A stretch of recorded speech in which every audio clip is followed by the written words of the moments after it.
Who's the richest person in history? The richest person I know of is Mansa Musa. If it's not Mansa Musa, then I'm gonna be very shocked. If someone with an average salary wanted Elon Musk's net worth, they would have to work for 8 million years. Honestly, I don't feel like anyone should retire until they reach 9 million years anyways. That's 30 times longer than human beings have existed. And in the time it's taken me to tell you this, Elon has made another $100,000. But the craziest thing about Elon is that he's not even the richest person in history. Yeah, he's not even top 10. He's actually not even close. If you look back in time, like high key, Elon broke, bro. Get your bread up. People that make Elon look broke. That's Mansa Musa. So let's go find the richest human to ever exist. Starting in the late 80s with a Colombian billionaire who revolutionized the energy supplement industry. Oh, who? Pablo Escobar. He said the energy supplement. The energy supplement? I thought it was gonna be a drug lord, bro. Industry. Pablo Escobar. He was raking in 420 million a week. Ah! 420? Making a bill a little over 2 weeks, bro. But his net worth after inflation only reached 80 billion. So on paper, he's not even beating Elon. Okay, so he didn't have money for this video. Pablo's wealth wasn't tied up in stocks or politics. He just had literal dollars. He was spending $1,000 a week on rubber bands just to hold them together, and damage to them cost him $2 billion a year. So Pablo wasn't the richest person in history overall. Wait, he had 80 bill in cash? But if we're talking actual cash, he probably was. But let's go back in time to see a very different kind of wealth. That's actually insane. The year is 1945. World War II just ended, and in America, millions of soldiers are coming home. They'll return to a blue-collar economy, where families can be supported on a single income. American dream is alive and well. How's everyone else doing? It's in these ruins where we'll find one of the richest men to ever live. Joseph Stalin, the communist ruler of the Soviet Union, was uninterested in money. He had practically no personal possessions outside of his pipes, books, and plain military tunic. He did live much better than his citizens, having access to things like food, but he wasn't basking in luxury. His pay stubs show him making today's equivalent of 30K a month, but according to his son, he just let the checks pile up on his desk, and he probably didn't even have a savings account. The reason Stalin is considered one of the richest men in history, despite technically having no money, is because he didn't need money. He already owned the entire state. That's fair. Doing anything that questioned his power, even something like telling a private joke, would get you gulagged or executed. Stalin had so much control that after he had a fatal stroke, no one called a doctor for 12 hours because everyone was too scared of Stalin waking up and punishing them for acting without official orders. So despite being broke on paper, Stalin had complete control over an Wait, so they watched him die and they said he was too... Wait, hold on. Let me re-listen to that. After he had a fatal stroke, no one called a doctor for 12 hours because everyone was too scared of Stalin waking up and punishing them for acting without official. Or did they do that because they didn't like Stalin, so they thought this was their chance? I'm not saying either one is right. I'm just saying they could have told that story, but in the back of their minds, they're like, hold up, let's not actually tell nobody because they don't like him. Hey, I'm just sharing ideas. Orders. So despite being broke on paper, Stalin had complete control over an economy that would today be worth $10 trillion. See, in order... Ooh, 10 T's. Wow. Musk got some cashing up to do. Goodness. In order to find the richest person in He's so rich that he did not care about $30,000 check. Oh my gosh. History, we need to think bigger than just money. Every person in this video will represent a different time period and a different form of wealth, whether it be political power or cash or company equity. And in the end, only one will be determined as the richest person in history. Gotcha. So let's move on to our next contender. In 1909, Adolf Hitler was homeless. He had moved to Vienna to pursue his dream of becoming an artist, but things weren't really working out. He got rejected from art school and found himself selling small paintings and postcards just to get by and sleeping in hostels. Then, after fighting in the First World War and beginning Have y'all ever slept in a hostel? Every single time I've seen people talk about hostels, it sounds like a terrible experience, but they all love it. But I'm like, are y'all just gaslighting me? It's 10 of y'all sleeping in that little room that probably don't have no air conditioning. Y'all trying to gaslight me and thinking y'all having a good time? If one person has bad gas in there, the whole experience is thrown off. Like, I'm not doing it. I don't know. He attempted to forcefully overthrow the government, which got him locked up for 9 months. Hopefully he'll use these 9 months to reflect and reform and turn himself into a better person. He tried to forcefully overthrow the government and only got 9 months? Wrote Mein Kampf. Upon release in 1925, the Racism Manifesto met with mediocre sales. But as Germany's situation declined, Mein Kampf's popularity grew. And when Hitler took it was like power an in evergreen book. 1933, the book was everywhere. It was also around this time when Hitler realized he had access to developer commands. He instructed the government to buy 6 million copies. I want to know what's in it. I'm so curious, because what was he saying? Does anyone in here have classes where they went over this book in English? Because we didn't do it. I think schools were probably scared. If Adolf at one point were able to convince all these people to do this, we cannot show this to kids because we have no clue how they're about to take this. Of his own book and hand them out to soldiers, government officials, and newlyweds. He then avoided a $2 million bill by making himself tax exempt. His next lick was copywriting his own image. Wait, he made himself exempt?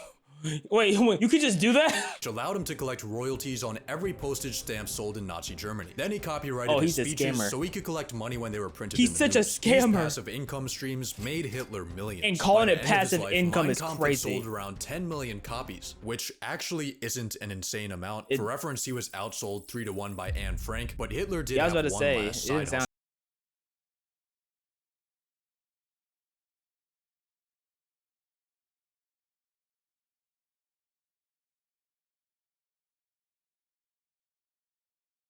So that guy is worth a lot of money. He's worth so much that he's on this list too, and he donated. Okay.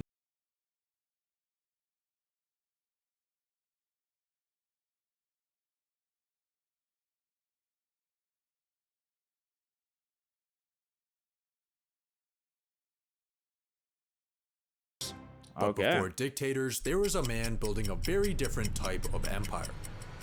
Ford? Henry Ford. Yes. Yep. Y'all saw that? I didn't recognize him off the face, but I did remember that Henry did support Hitler. Revelation. If you pay them more and let them sleep, your slaves won't revolt. In 1914, Henry made the radical decision to double wages from $2.50 to $5 a day. He then cut the work week from 6 days to 5 days. After seeing the operations of meatpacking plants, Ford organized his workers in a line, an assembly line. What resulted was— I'm just having, my brain can't comprehend that an assembly line wasn't made until the early 1900s. Humans have lived billions of years, and you're telling me they never thought of, okay, you work on this part and I work on this part, and then we put it together. You know what I'm saying? Or they're like, okay, I'm gonna work on this part, then send it to you so you can work on it. Like, my brain does not comprehend that we didn't do that before him. Production time for the Ford Model T dropping from 12 hours to 90 minutes. Prices dropped from $850 to $290. And for 50 years, the Model T was the most sold car in history. But Ford's greatest invention wasn't the assembly line or the Model T. See, after Ford made Unless I'm misconstruing what the assembly line is. What if I just don't know what an assembly line is, even though it sounds self-explanatory, but you know, sometimes you can hear something, think it's one thing and it's something else. Automobiles accessible to the masses, people began moving outside of cities and driving back and forth to work. And after the success of Ford's mass production methods, they were widely copied by companies and countries. The suburbs, commuting, and the modern work schedule can all be traced back to Henry Ford, which is why many credit him as the inventor of the middle class. He invented the 9-to-5. Yo, that's crazy. He's what made. So if you ever hear people complain about having a 9-to-5, if you're ever in your 9-to-5 and you hate it, it was him. Despite his measly $200 billion personal net worth, Ford's massive influence might make him the richest person in history. But Henry's success was only possible thanks to the men who came before him. It's the late 1800s. The telephone, telegraph, and light bulb are currently being invented. Pollution is awesome. Child labor is legal. Yes! Regulations don't exist. Long hours and unsafe working equipment give employees a healthy work-death balance. The stage is set for maximum capitalism. Three men would define this era, the OG being Cornelius Vanderbilt, who conquered the railroad industry and died with more money than the US Treasury. The next was Andrew Carnegie, who made a fortune with steel, then devoted the rest of his life to philanthropy. And this was during a time before charity tax advantages. Oh, so he He just loved people. He was giving back when there was no benefit to him. Nowadays, if you give back, you can be like, okay, can I take that amount off my tax? I don't want to pay as many taxes, okay? So I'm gonna give my money to this, that, and that institution, which are all actually owned by me, right? So what I did was I opened 5 charities and I gave my money to those 5 charities I own, so I can call it charitable, so it can reduce my tax, how much I have to pay in taxes. But in reality, that money's just coming right back to me because it's my charity. It was before all that, so that means he really had a love for the people. He actually meant that shit. But the richest of the 3 was John D. Rockefeller. In 1870, John founded the Rockefellers. Yeah. He quickly curb-stomped his competitors through innovation and screwing them over. And by the 1880s, he controlled 90% of America's oil. That means he probably assassinated some of his competitors. But his empire fell in 1911 when the U.S. Supreme Court declared Standard Oil an illegal monopoly and ordered it to be broken up into 34 new companies. So you have Rockefeller that owns all this, that just owns all this, and then, oh my goodness, this is rich people talk right here. This judicial punishment destroyed Rockefeller's fortune, and he ended up dying in poverty. Really? No. Just kidding. Yeah, I was about to say, He had ownership in each of the new companies, and their stock values soared, making him richer than ever before. The antitrust breakup resulted in Rockefeller becoming the world's first billionaire, and at his peak in 1913, he was worth 2% of the US GDP. How did he become the world's first billionaire when there's definitely billionaires before? Like, billionaires due to like the dollar? Because there was people richer than him before him, so I'm just confused. Billionaire, and at his peak in 1913, he was worth 2% of the US GDP. Estimates of his personal worth in today's dollars range from 4 to 600 billion, making him potentially the richest person ever. But before the robber barons, there was a family who bankrolled entire empires.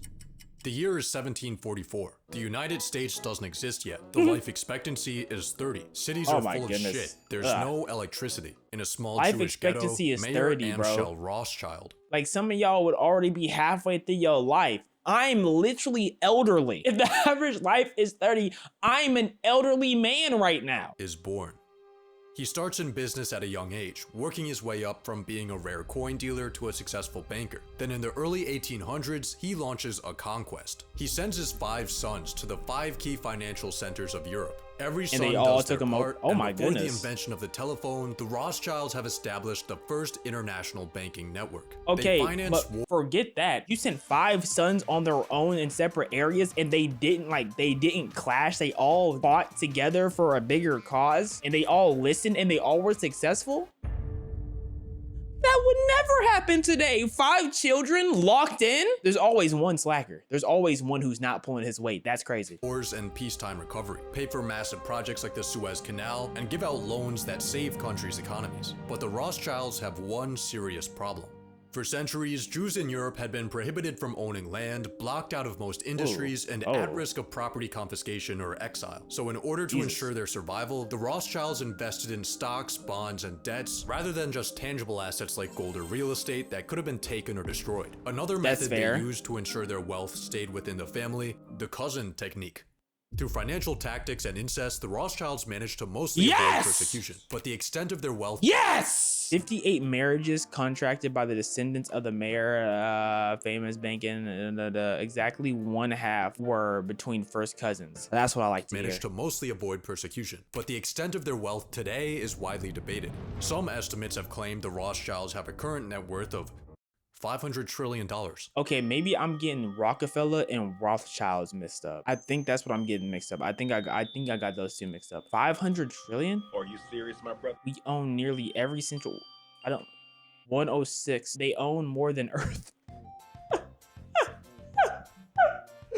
They somehow own more than what the Earth is worth. That is hilarious. But the only Rothschild you'll find today on the Forbes rich list is Jeff Rothschild. He's worth $3.2 billion. He works at Facebook, and he is not related to the Rothschilds. The Rothschilds no longer have much centralized family wealth, but at their peak, their total worth would have been the largest single fortune in history. So basically, the Rothschilds are hiding because they're so rich that they don't want to appear on the Forbes list because they have no need to appear on it. Like, they are on a separate list that are only accessed by trillionaires, pretty much. They literally live on a different form of internet. They will never see any content that we see on the daily. I don't know what they seeing. They so rich, they probably only watch like really weird things because that's the only thing that can get them feeling something. Like, I can't imagine a Rothschild playing Mario Kart. It's not happening. Individual level, the richest ever was Nathan Rothschild. According to estimates, his peak net worth today would be around 20 billion, but his power and connections would likely have been worth a lot more.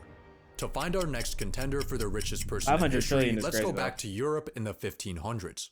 Christopher Columbus just got back from America. The church owns everything. And Jacob Fugger is born into a wealthy German family. After inheriting the family business, Jacob starts expanding it from merchant trading to banking. And soon he's handing out massive loans to finance everything from art projects to wars and elections. In 1519, he spent the modern equivalent of hundreds of millions of dollars to get Emperor Charles V elected. But when Charles was slow to pay back his debts, Jacob sent him an angry letter reminding him of his place. It is well known and clear as day that your imperial majesty could not have claimed the Roman crown without my help. Talk to him, Jacob! Fugger! History repeats itself.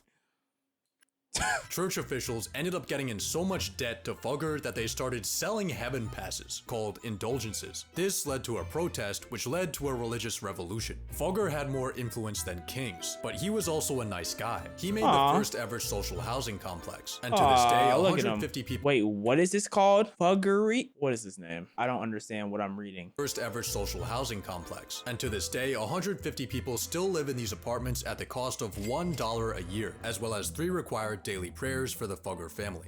What? They literally live rent-free. At his peak, Jacob owned 2% of Europe's GDP, which would be around 400 billion today. But the richest person in history may have been further back in time. In 1324, a man went on a pilgrimage across Africa. His name was Mansa Musa, and he was the king of the Mali Empire. Mali had a lot of salt and a lot of gold. A lot of gold. So much gold that on Musa's pilgrimage, he covered himself, his 60,000 person entourage, and his hundreds of animals with thousands of pounds of gold. And then he handed out so much of that gold that it destabilized local economies. So he borrowed the gold back, which fixed the problem until he's so rich that when he gave out his money, he ruined the economy. Like, that's crazy, bro. Paid all the debts back at once and everything crashed again. After Musa's multi-billion-dollar road trip, he began showing up on maps decked out in gold, cementing his reputation in history as the original flexer. But estimating his net worth is borderline impossible, since all accounts of Musa's trek come from second-hand testimony. It's believed that Musa controlled about half of the world's gold supply, and the most common number I found for his total worth was 400 billion, but many numbers went much higher. So based on the amount of valuable resources under his control— iced out. You could guess without his chain on, dog. Mansa Musa may be the richest person in history, but go back 100 years and there was a man with a very different kind of wealth. In the early 1200s, Genghis Khan controlled more land than any man in history. His Mongol empire covered almost 20% of Earth's land area, making his estimated net worth today 130 trillion. But this is slightly misleading. Genghis never really had much wealth of his own, and this was actually vital to his influence. Rather than taking for himself, war loot was redistributed to soldiers and commanders to promote loyalty. Genghis wore the same clothes and ate the same food as his crew. He slept in tents and asked to be buried with no markings or signs. Genghis Khan didn't really have desire for personal wealth or possessions, he just wanted to take everything over. Based on his control of land, he may have been the richest guy to ever live. What was Genghis' motivation? What did he like? What was his motive? Did he just want to forever have his seed everywhere? Is that what he wanted to do? He just wanted to spread his seed? Like, I don't understand. Gotta look more into that. Let's go even further back in time, to the year 1 AD.